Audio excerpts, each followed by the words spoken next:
Bismillahirrahmanirrahim. Assalamualaikum warahmatullahi wabarakatuh. Kami dari kelompok 1 akan mempresentasikan mengenai Electronic Properties of Molecular. Dengan anggota kelompok yang pertama, Cindy Afriska Palupi, yang kedua Noviani Krisalifa Ma'wa, lalu Rifka Anisya Fitriana, Tika Ramdina Putri, dan Yonti Juang Perdana. Adapun yang kami bahas yaitu momen dipol listrik, yang kedua polarisasi, yang ketiga polarisabilitas, lalu yang keempat jenis-jenis polarisabilitas, dan yang terakhir permittivities relatif. Untuk pembahasan pertama mengenai momen dipol listrik akan disampaikan oleh Saudara Yonti Juang Perdana. Mangga. Terima kasih kepada moderator. Nah, teman-teman sekalian dan Ibu dosen yang terhormat, bagian pertama adalah mengenai momen dipol listrik. Sebelum kita masuk kepada momen dipol listrik, kita harus mengetahui terlebih dahulu nih apa yang dimaksudkan dengan momen dipol. Nah, momen dipol itu merupakan jumlah vektor dari momen ikatan dan momen pasangan elektron bebas dalam suatu molekul. Nah, momen dipol ini dapat diartikan dalam bentuk rumus atau persamaan itu nu sama dengan Q dikali R. Oke, selanjutnya. Nah, kemudian setelah kita mengetahui apa itu momen dipol listrik, kita akan membahas tentang dipol listriknya, atau kalau dalam Inggrisnya electronic dipole, gitu ya. Nah, dipol listrik adalah sepasang muatan listrik yang besarnya sama, tetapi tandanya berbeda. Ini perlu penting di bawah garis bawahi. Besarnya sama, tetapi tandanya berbeda. Ada tanda positif dan ada tanda negatif, dan terpisahkan sejauh D. Nah, bisa dilihat dari gambar yang ada di bawah, itu ada dua jenis muatan yang besarnya sama. Kemudian dipisahkan dalam sebuah jarak, yaitu D. Kemudian tanda antara muatan satu dan muatan yang lainnya itu berbeda. Yang di sebelah kiri bermuatan plus, sehingga menjadi plus Q. Kemudian di sebelah kanan adalah min Q. Kemudian kita lanjut kepada yang berikutnya, itu momen dipol listrik atau P itu dinyatakan sebagai hasil kali muatan, masih slide sebelumnya ya. Momen dipol listrik itu atau P dinyatakan sebagai hasil kali muatan Q dan jarak D. Yang mana kalau persamaannya menjadi P sama dengan Q dikali dengan D. Yang mana arah vektor P ini adalah dari muatan positif ke muatan negatif. Oh, mohon maaf, kebalik ya. Seharusnya arah muatan dari muatan negatif ke muatan positif, seperti yang dijelaskan di gambar. Nah, bisa dilihat di situ arahnya itu bisa dilihat vektor D di bawah, muatannya min Q, arahnya menjadi atau mengarah kepada plus Q. Slide berikutnya. Nah, kemudian akan dibahas sedikit contoh terkait momen dipol listrik ini, yaitu momen dipol listrik dari molekul air.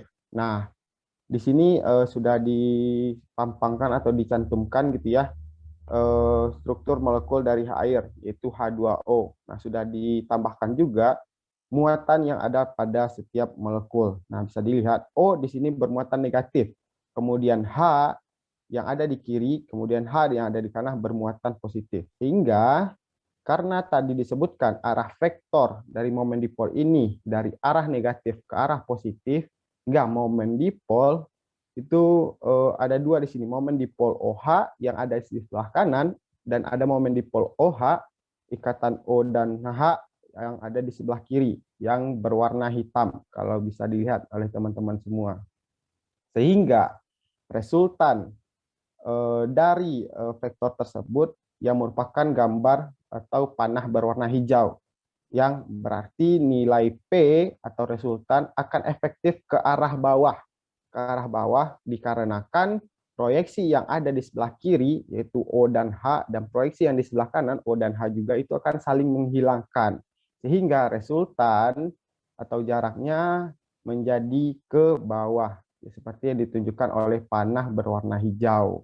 Itu adalah salah satu contoh momen dipol listrik dari molekul H2O atau air. Slide berikutnya. Nah, kemudian lalu bagaimana sih kaitan momen dipol ini terhadap kepolaran suatu molekul atau senyawa? Nah, salah satu kaitan antara momen dipol ini terhadap senyawa atau molekul adalah berkaitan dengan kepolarannya. Nah, polar atau non-polar tentu saja berkaitan dengan dua hal tersebut. Nah, momen dipol atau suatu molekul dikatakan bersifat polar itu apabila memiliki momen dipol atau nu besar dari nol atau nu tidak sama dengan nol. Nah, jika nu-nya itu lebih besar dari nol, itu otomatis suatu molekul atau senyawa bersifat polar. Nah, berbanding terbalik dengan hal tersebut, apabila suatu senyawa bersifat non-polar, maka momen dipolnya itu memiliki besaran sama dengan nol. Nah, itu kaitan antara momen dipol dengan kepolaran suatu molekul atau suatu senyawa. Kemudian slide selanjutnya, nah karena sebelumnya kita sudah membahas apa itu molekul, bagaimana kaitan momen dipol dengan molekul polar dan non polar. Nah, sini akan membahas sedikit tentang molekul polar.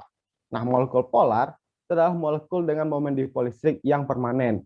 Momen dipol permanen itu berasal dari muatan parsial atom dan molekul yang muncul dari perbedaan keelektronegatifan atau fitur ikatan lainnya. Nah, perlu digarisbawahi juga munculnya muatan parsial atau itu terjadi karena perbedaan keelektronegatifan.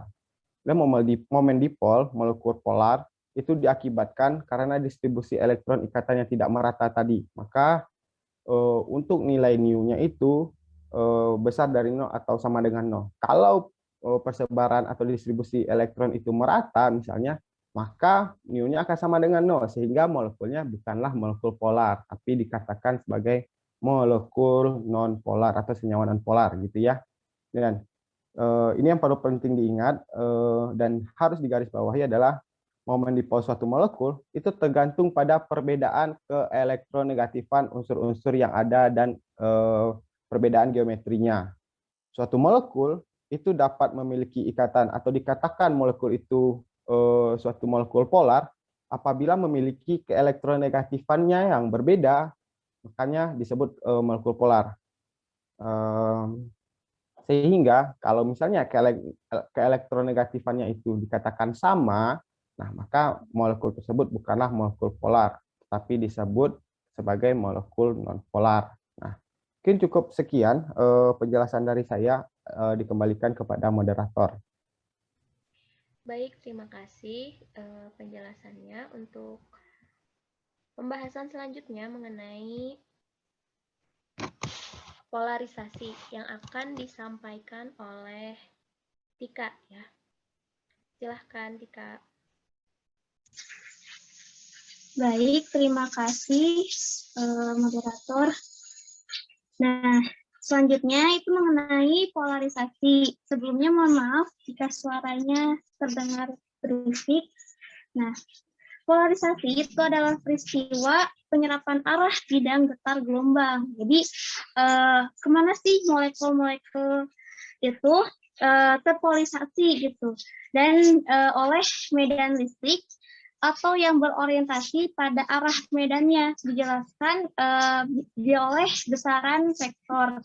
Nah, itu maka disebut polarisasi listrik. Lanjut, kemudian ada next slide. Ya. Kemudian ada cara untuk menjelaskan proses polarisasi dalam suatu bahan. Nah, yang pertama, itu semua bahan pada dasarnya itu terdiri dari molekul-molekul yang terdiri dari gabungan atom-atom yang saling terikat satu sama lainnya. Dan yang kedua, nah untuk bahan konduktor, atom-atom yang membentuk molekul tersebut itu terikat, tidak sekuat seperti bahan isolator yang disebut dielektrik. Nah, yang ketiga, bahan dielektrik itu bukan penghantar listrik, ya, tetapi karena dia tidak iner, nah terhadap medan listrik, jadi elektron dan protonnya itu akan bergeser ke tempat, akibatnya si medan tersebut itu akan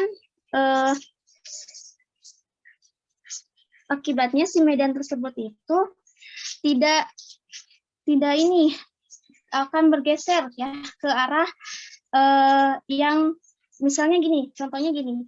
Nah, tempat ini elektron yang bermuatan negatif, nah itu akan mendekati elektroda yang bermuatan positif. Nah, yang inti atom itu yang mengandung proton, dia juga akan bergeser ke elektroda yang negatif. Nah, disebut hal itu juga disebut polarisasi. Nah, lanjut. Ya, nah ini adalah gambar dari polarisasi yang akibatnya oleh medan listrik keluar, ya dapat dilihat pada slide. Nah, kemudian lanjut. Nah, sehubungan dengan adanya polarisasi bahan, nah ini struktur molekul atau atom yang membangun suatu bahan dapat dikelompokkan menjadi ada 4, yaitu ada molekul polar, molekul nonpolar, molekul ionik, dan juga atom kristal kovalen. Nah, yang pertama itu ada molekul polar. Molekul polar ini adalah molekul yang mempunyai resultan momen dipolnya permanen, yaitu tidak sama dengan 0. Nah, seperti yang telah dijelaskan tadi. Nah, contohnya ini apa? H2O. Nah, kemudian ada molekul nonpolar. Molekul nonpolar ini yang mempunyai molekul yang resultan momen dipolnya itu sama dengan 0. Contohnya CO2. Yang selanjutnya itu molekul ionik. Ionik ini yang berikatan ionik ya. Contohnya NaCl. Nah, lanjut ke atom kristal kovalen ini bersifat nonpolar dan juga bersifat non-ionik. Contohnya Si sama Ge. Lanjut. Next step ya. Kemudian, nah polarisasi juga dapat didefinisikan itu sebagai momen dipol persatuan volume. Nah, di sini ada persamaan untuk polarisasi, yaitu momen dipol persatuan volume. Nah, kemudian ini juga ketika si dielektriknya ini ditempatkan di medan listrik yang eksternal, nah muatan positif dan negatif itu dipindah dari posisi keseimbangannya dengan jarak yang sangat kecil dengan volume dielektrik. Jadi di sini selain itu juga jika jumlah molekul persatuan volumenya ini adalah N, nah masing-masing memiliki momen dipolnya ini dengan polarisasinya dapat dilihat. Nah, polarisasi itu sama dengan N dikali momen dipol. Nah, N di sini adalah kerapatan jumlah molekul. Nah, yang tadi jika jumlah molekul persatuan volumenya itu N gitu. Nah, dikalikan dengan momen dipol. Cukup sekian dari saya. Terima kasih. Saya kembalikan lagi kepada moderator. Baik, terima kasih. Untuk pembahasan selanjutnya mengenai polarisabilitas akan disampaikan oleh Noviani. Nah, baik, bismillahirrahmanirrahim. Di sini saya akan menjelaskan tentang polarisabilitas. Nah, langsung saja ke materinya. Nah, medan listrik yang diterapkan dapat mendistorsi molekul serta menyelaraskan momen dipol listrik permanennya, di mana momen dipol terinduksi umumnya sebanding dengan kekuatan medan. Jadi, didapatkan persamaan seperti di gambar, di layar. Nah, di sini konstanta proporsionalitas itu atau alfa di sini adalah polarisabilitas molekulnya. Jadi semakin besar polarisabilitasnya, maka semakin besar juga momen dipol yang diinduksi untuk bidang yang diterapkannya. Nah, dalam perlakuan formal, kita harus menggunakan besaran vektor dan memungkinkan kemungkinan bahwa momen dipol yang diinduksi itu tidak paralel dengan bidang yang diterapkan. Tetapi untuk kesederhanaan, kita bahas aja polarisasi dalam hal besaran atau skalar. Nah, selanjutnya, next slide. Nah, masuk ke volume polarisasi, di mana polarisasi ini memiliki satuan kolom meter persegi per joule, atau C pangkat 2 M pangkat 2 J-1. Nah, kumpulan unit ini canggung, jadi alfanya ini sering dinyatakan sebagai volume polarisasi dengan menggunakan persamaan yang dapat dilihat pada layar.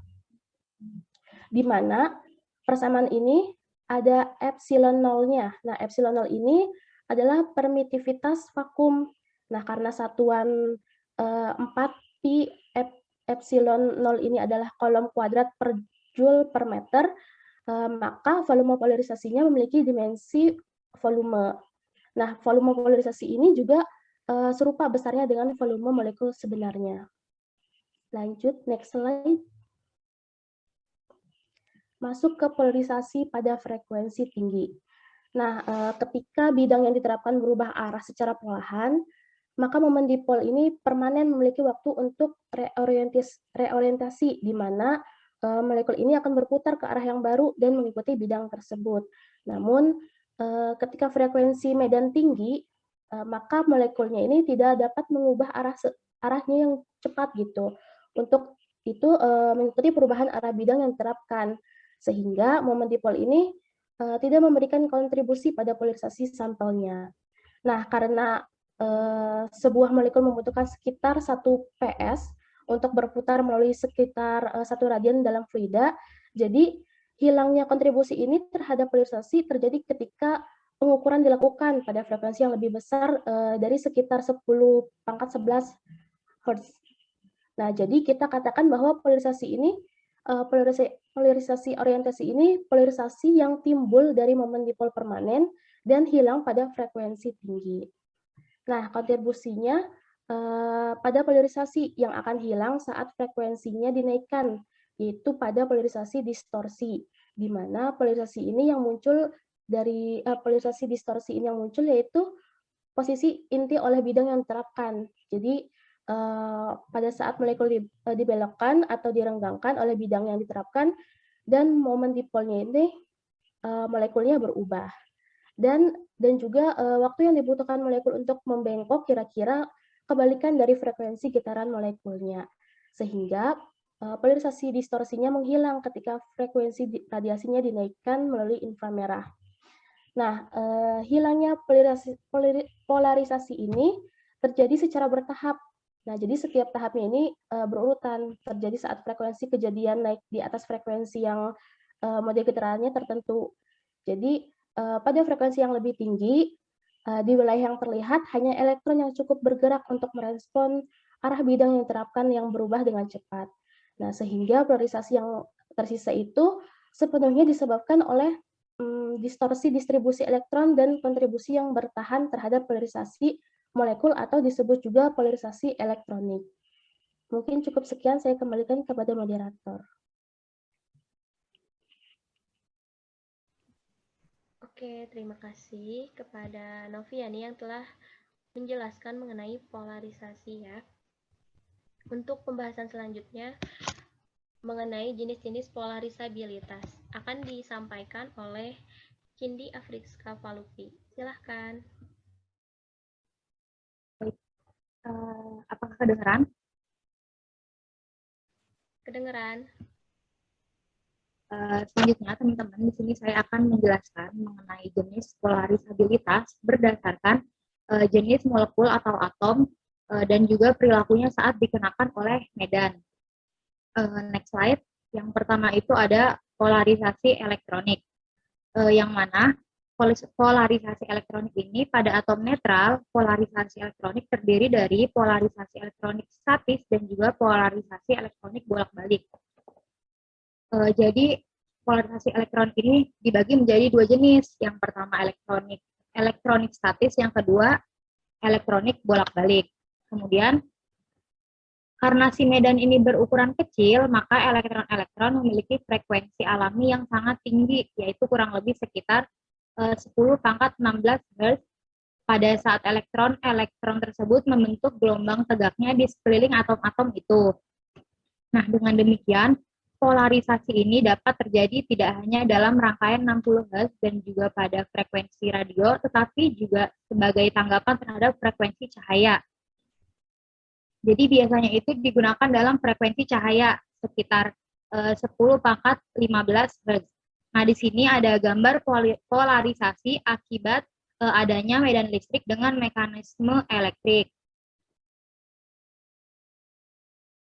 Nah, jadi bila dikenakan medan, maka ion atau atom individual tersebut menjadi terpolarisasi karena elektron mengalami perpindahan relatif terhadap inti ke arah yang berlawanan dengan arah medan. Ini seperti pada gambar ya. Yang si tanda plus yang di dalam lingkaran ini, dia lebih ke arah yang berlawanan dengan medan, yaitu ke arah yang min. Kemudian yang negatifnya ini malah berarah ke yang berlawanan juga, yaitu tanda plus. Kemudian selanjutnya yang kedua ada, next slide.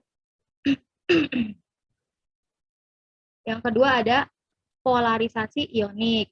Nah, polarisasi ionik ini merupakan perpindahan ion negatif dan positif masing-masing ke arah elektroda positif dan juga negatif. Seperti digambar ya, di sini ada listrik dengan mekanisme ionik. Di sini dengan mekanisme ionik.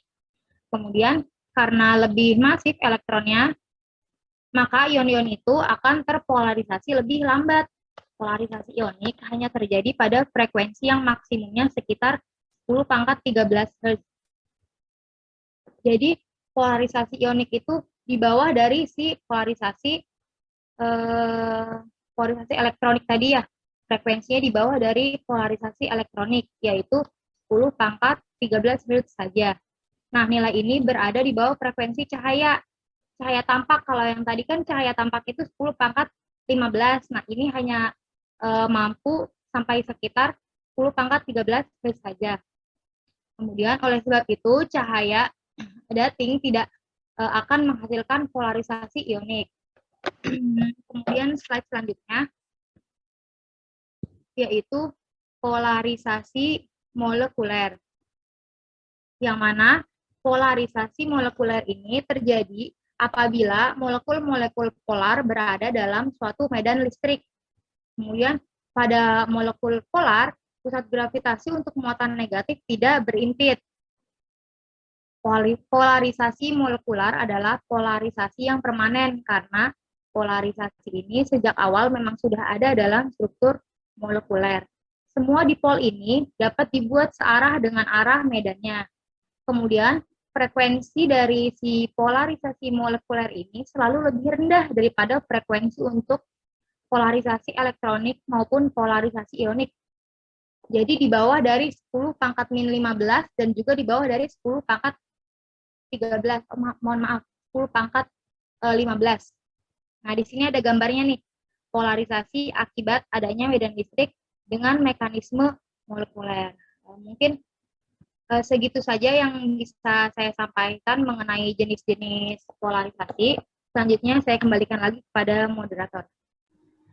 Terima kasih Cindy yang telah menjelaskan mengenai jenis-jenis polarisabilitas. Untuk pembahasan selanjutnya mengenai relatif permittivities, di mana relatif permittif ini merupakan suatu kuantitas fisik yang terkait antara medan listrik dalam suatu material dengan perpindahan listrik dalam bahan tersebut. Nah, relatif permittivities ini mencirikan kecenderungan muatan atom yang terpolarisasi sebagai respon dari medan listrik tersebut. Maka semakin besar kecenderungan muatan atom yang terpolarisasi, semakin besar juga nilai permittivities-nya. Jadi permittivities ini merupakan cara untuk mengukur tingkat resistensi yang dialami setiap kali adanya medan listrik itu di dalam medium. Nah, secara matematis, permittivities relatif suatu bahan didefinisikan sebagai ER sama dengan E per E0, ya, di mana si E0-nya itu merupakan permittivities dengan nilai 8,854 kali 10⁻⁻12 dan R-nya itu mediumnya. Nah, permittivities relatif ini dapat dijadikan sebagai pengukur relatif dari kepolaran suatu pelarut. Misalnya air punya kadar relatif 78 pada suhu 25 derajat Celcius. Nah, hubungan kuantitatif antara relatif permittivities dan sifat-sifat molekulnya diperoleh dengan mempertimbangkan polarisasi dari mediumnya. Nah, dapat dijelaskan oleh persamaan Debye ya yang ada pada slide, yaitu ER-1 per ER plus 2 sama dengan Rho PM per M, di mana Rho-nya itu massa jenis sampel, M-nya massa molar molekul, dan PM-nya itu polarisasi molar. Nah, di sini ada persamaan lagi ya, sehingga nantinya akan menghasilkan persamaan Clausius-Mozotti yang ada pada slide, yaitu ER-1 per ER plus 2 sama dengan Rho NA alpha per EM-E0. Nah, persamaan ini digunakan ketika tidak ada lagi kontribusi dari momen dipol terhadap polarisasi, baik karena molekul tidak ada dipol ataupun karena molekulnya sudah tidak mampu lagi berorientasi cukup cepat mengikuti perubahan arah medan. Mungkin cukup sekian penjelasan dari kelompok kami mengenai electronic properties of molecular. Mohon maaf apabila ada salah-salah kata. Terima kasih bagi yang sudah menyimak. Jika ada yang ingin ditanyakan, boleh ditanyakan di kolom e-notes ya. Terima kasih.